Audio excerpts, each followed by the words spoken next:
বিশ্বনাথ নগৰৰ মাজমজিয়াৰ পৰাই চোৰে লৈ গ'ল এখন নতুন মটৰচাইকেল। বিশ্বনাথৰ আমবাৰীৰ পথৰ পৰাই চোৰে লৈ উধাও হ'ল মটৰচাইকেলখন।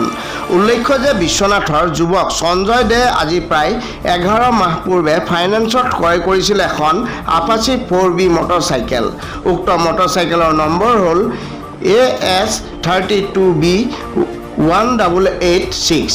কিন্তু আজি বিশ্বনাথ নগৰৰ পৰাই চোৰে এই মটৰচাইকেলখন লৈ উধাও হ'ল।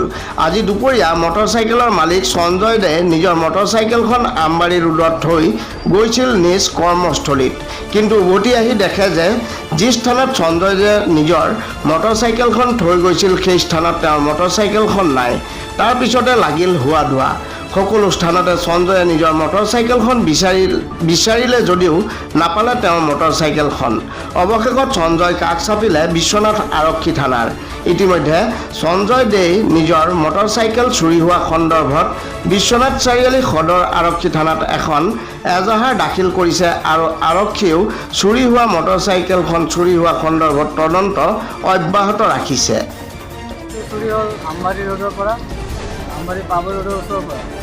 হোম শ্বপিঙৰ ওচৰত বাইকটো মই ৰাখিছিলোঁ, ব্লেক কালাৰ আছিল, আপাচি 4B 160। নাম্বাৰ হ'ল আপোনাৰ AS12B